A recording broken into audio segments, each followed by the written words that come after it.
Right, watch out. Just a little interim one now. As you can see, the booth is still all set up, so I want to break the booth down today, clean up all the mess from the paint. You'll see how much bad it gets. Here's the results. Just a quick one in on that pen. That's about as good as it's going to get. A few little ripples in it, but honestly, you could keep beating on that forever. That's good enough. It's not going to get any more paint than that. Now that is so much paint on that, that if you stick a finger on it, you can still fingerprint that. And it's 24 hours later. It was yesterday we painted that, and this is now, what, Monday evening? What is it now, about 6 o'clock?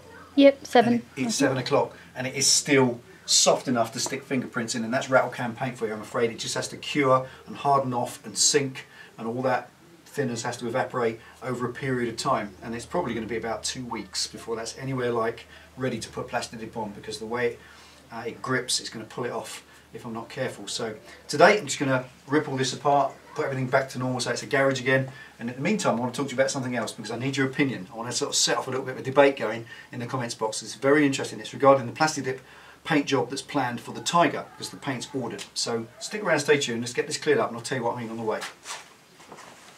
Right. Now this is not really a video, I'm just clearing up, as you can see, because this is what happens every time I paint in the garage, which is why I'd love to actually make a paint booth for myself. This dust, all this paint dust, is unavoidable, which is why I cover everything up with masses of cloths and stuff, and it all needs taken apart properly and folded up, put away. Right, the question has come up about this plastidip. Obviously, as I've made it clear, I've planned for some time now to coat the Tiger's bodywork in plastidip, matte black plastidip, possibly with a satinizer over it, I don't know. But principle is, do you have to change the registration document? Now, in pretty much any country in the world, a vehicle's registered with an authority of some kind. Here it's called the DVLA in the UK, Driver Vehicle Licensing Agency, and they are the people who print the V5 logbook document. I think the pink slip you call it in America, and I think around the world there are different versions. And that document has to be correct. The paint, the colour itself of your bike or your vehicle, whatever it may be, careful, steady, Don't trip over. don't trip. No. The colour of your vehicle has to be logged, noted, with the relevant authorities. It's for more than one reason. It's for police authorities to be able to check that it's what it says it is, and various other things as well. And here, if you change the colour of your vehicle, you have to notify the relevant authorities, you have to tell them, and they'll change that logbook. It's just a bit of paper, big sheet of A4 paper, you send it off and you get it back free of charge, doesn't cost you anything, and it doesn't even take very long. It's down to about 10 days I think at the most, and you can get it back in as little as a week with your new colour on it. Now that's all very well and good, and what's come up in my head is, if you're going to use plastidip in any of those rubber latex coatings, even vehicle wrapping, proper professional vehicle wrapping where you wrap the vinyl, that literal vinyl sheeting over the vehicle, even that is temporary, isn't it? And that's what's coming in my head. I can't be sure whether or not you would have to tell or inform DVLA. So Penny's done some searching, haven't you? I rang DVLA today. We rang them up and we said, you tell us what happened. What did they say? Well, he said it was vinyl. No, hang on.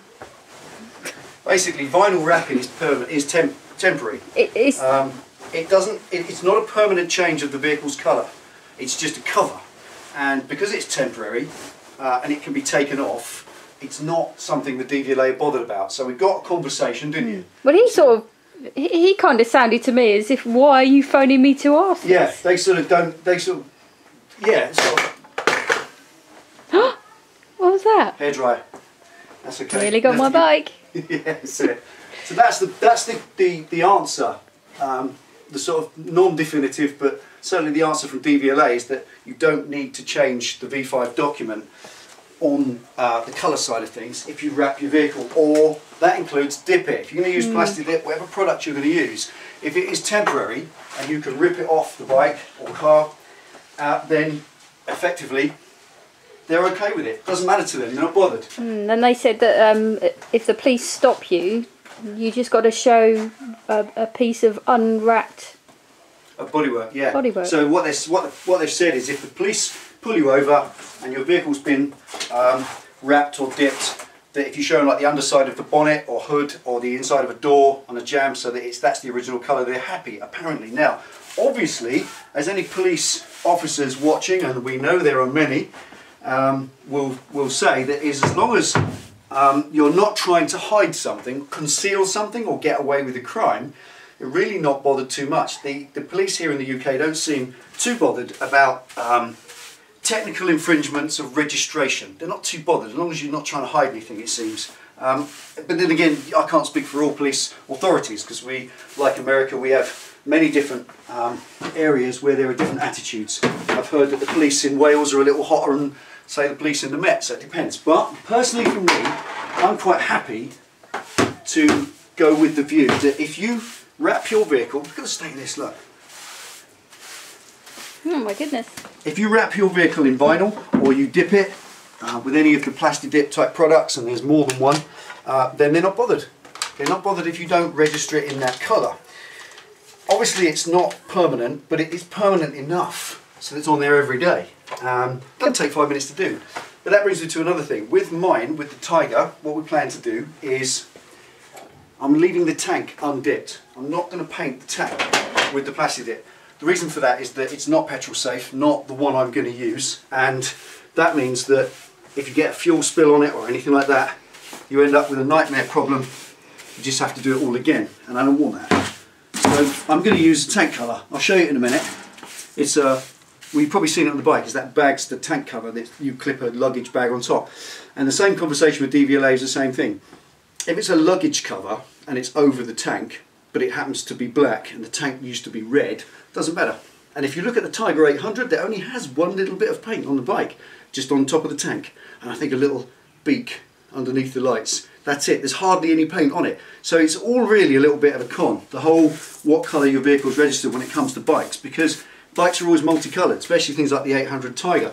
It's got silver and black frame, it's got black tyres, it's got silver bolts, it's got silver handlebars. Only a tiny bit of it is in colour, so they're not too bothered. Anyway, that is what I reckon, and I want to know what you reckon. What do you think? Is it something Or do you know? Or do you know? For Do sure. any of you clever people know what the actual rules are? There are no test cases, we haven't been able to find any. Penny's been at this, what, 24 hours? Yeah, I've been trying to find out from different phone calls, but no one can really give me a proper answer. There are no definitive answers. Whoa, steady boy. There are no definitive answers as to what you must do when it comes to temporary dipping of your vehicle. So if any of you know, anybody out there's in the know, give us a shout, find out, tell us what you think. Stick it on the forum if you're not sure. We'll put the link back on as well. We're going to put a link back on the forum. We got another 100 members from yesterday's shout, so that's fantastic. We're going to put another one up now, so join the forum if you haven't joined the forum. Links at the bottom, and I'll remember to put it up. Yeah, that's what I said, we forgot yesterday. Duh, monkey boy. And in that sense, once we get on there, we're going to try and get this debate going, because I'm really not sure. There are no test cases, so it depends. I'm not sure whether or not you have to have your vehicle registered in the colour of your Plastidip or not. One company on the forums is a plastic or a wrapping company, and they said that none of their customers have ever had a problem. But I don't know. You know, I'm sceptical on these things. Nobody's ever had a problem usually means yet. It'll be us. It'll be us, yeah. yeah, we will be the test case. That's just the way it goes in this life, and it's always the same. So if you've got any intel on it, any knowledge on it, I'd love to hear it, really would, because it's going to be applied. I will be very, very happy to send my logbook off and change it to black if I have to. I'm not going to paint the tank, so it will be orange or red underneath, so I can just lift the cover of the bagster up and they'll see it orange. I just don't want any issues. You know what it's like. The other issue, let's just do this quickly, hang on a minute. Right, there we go. So that's the cover concerned. This is what I mean. It's one of these vinyl luggage covers with the clips on the top to put a bag, big tank bag on, to give me extra luggage. But as you can see, there'll always be a bit showing if you look close enough. And around this front edge, underneath there where it clips on the inside. I won't paint it on the inside. So it will be, apart from what's under there, all the rest will be black. So let me know what you think. I'm quite interested to know what your opinions are, whether or not you would do it to your bike, whether you would change the registration document. I don't know, not really sure. Anyway, the paint's nearly here. This is the plastic dip stuff in question that we're talking about, but we're not using that, are we, Pen? No. We found another product. It's cheaper by 30%. We'll show you it when it comes, give you a little bit more on it. We've seen some write-ups and a demo video of it, and it's exactly the same as this, except rather than £14 a can, it's £8.20, which I think is kind of a little bit better. That's got a long time to dry now. That's going to take a long time before that's ready to paint. But we've still got some work to do on this. We've got a seat coming, haven't we? Yeah, waiting for delivery. Extremely cool surprise on the seat when that comes. That's going to be rather fantastic. And that's going to be plastic. So when that comes, as soon as the paint's here, it's going to be strip the bodywork off that and get it painted, and possibly going to do the side panels on this as well. But again, that's an experiment. I've got to wait till my seat comes, because that will be that's it. A bit of a decision for me. Don't know yet. Not sure. Liking it more on the day. Eh? Okay, just a little fill-in, just a little catch-up. Now the garage is back to being a garage again and not hideous spray booth. About 4 kilos of black dust, all gone. Everything's clean, back to normal. Take it easy. Right, thanks for watching. Let us know what you think about those comments.